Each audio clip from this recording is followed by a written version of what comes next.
Korma designing ഹബിന്റെ പുതിയൊരു വീഡിയോയിലേക്ക് എല്ലാവർക്കും സ്വാഗതം. ഇന്ന് വന്നിരിക്കുന്ന ഒരു ടോപ്പിൻ വിത്ത് ദുപ്പട്ടയായിട്ടാണ് കേട്ടോ. ഇത് കണ്ടോ, നെക്ക് പോർഷനിൽ ഒരു സെൽഫ് രീതിയിലുള്ള ഡിസൈൻ കൊടുത്തിട്ട് ഹൈലൈറ്റ് ചെയ്തിട്ടുണ്ട്. ചെറിയ സീക്വൻസും ഒരു സ്റ്റോണും കൂടെ ഒക്കെ കൊടുത്തിട്ട് നന്നാക്കിയിട്ടുണ്ട്. നല്ല ഒരു രീതിയിൽ കറക്റ്റ് ചെയ്തിട്ടുള്ള ഒരു ഐറ്റം ആണ്. ടോപ്പ് വിത്ത് ദുപ്പട്ടയാണ്. ഇമ്പോർട്ടഡ് ആണ് മെറ്റീരിയൽ. കംപ്ലൈന്റ് ഒന്നും വരില്ല, സിങ്കേജ് ഒന്നുമില്ല. വാഷ് ചെയ്ത് എത്ര വേണമെങ്കിലും ഉപയോഗിക്കാം. നല്ലൊരു ഐറ്റം ആട്ടോ, മിസ് ചെയ്യാതിരിക്കുക. കലി കട്ടിങ് ആണ് ചെയ്തിരിക്കുന്നത്. കലി കട്ടിങ് ആയതുകൊണ്ട് തന്നെ ഷേപ്പ് ഒക്കെ നീറ്റ് ആക്കി കിട്ടും. ഫസ്റ്റ് വൺ ഞാൻ ഈ വെയർ ചെയ്തിരിക്കുന്ന ഒരു ഓറഞ്ച് ഷെയ്ഡാണ്. അടുത്ത കളർ കാണാം. അടുത്തത് അടിപൊളിയായിട്ടുള്ള ഒരു പർപ്പിൾ ഷെയ്ഡാണ്. ക്യൂട്ട് ആയിട്ടുള്ള കളർ. എന്താ വർക്ക് കണ്ടോ? വർക്കിന്റെ ക്ലോസ് അപ്പ് നിങ്ങൾ നോക്കിയേ. നല്ല രീതിയിൽ ഒരു സെൽഫ് രീതി വന്നിരിക്കുന്ന ഒരു വർക്കാണ്. നിങ്ങൾക്ക് നേരി കാണുമ്പോഴേ ഇതിന്റെയൊക്കെ ഭംഗി അറിയാം കേട്ടോ. നമുക്ക് അല്ലാതെ കാണുമ്പോൾ അത്രയും ഭംഗി അറിയുന്നില്ല. 1680 പ്രൈസ്. അത്ര നല്ല ക്വാളിറ്റിയുള്ള മെറ്റീരിയലും കട്ടിങ്ങും സ്റ്റിച്ചിങ്ങും ഒക്കെ പക്ക പെർഫെക്ഷൻ ആണ്. അതുകൊണ്ടാണ് ആ പ്രൈസ് വരുന്നത്. അപ്പൊ എല്ലാവരും സൈറ്റിലൂടെ പർച്ചേസ് ചെയ്തോ. അടുത്ത കളർ കാണാം. അടുത്തത് ലാവണ്ടർ ഷെയ്ഡാണ്. സൂപ്പർ ആയിട്ടുള്ള ലാവണ്ടർ ഷെയ്ഡ്.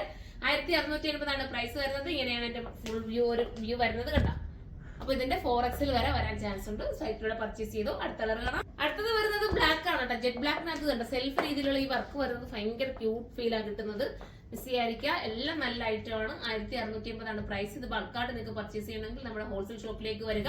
ഹോൾസെയിൽ ഷോപ്പ് വരുന്നത് കരുനാഗപ്പള്ളിയാണ്. പിന്നെ നമുക്ക് അയത്തിൽ വെഡിങ് ഷോപ്പ് ഉണ്ട്. അപ്പൊ എല്ലാവരും വെഡിങ്ങിന് പർച്ചേസ് ചെയ്യാൻ ആഗ്രഹിക്കുന്നവര്, ലെഹങ്ക ഒക്കെ പർച്ചേസ് ചെയ്യാൻ ആഗ്രഹിക്കുന്നവര് വെഡിങ് ഷോപ്പിലേക്ക് വരിക. കൊല്ലം അയത്തിലാണ് വെഡിങ് ഷോപ്പ് വരുന്നത്. അപ്പൊ നമുക്ക് അടുത്തൊരു വീഡിയോയിലൂടെ കാണുമ്പോൾ എല്ലാവർക്കും ബൈ.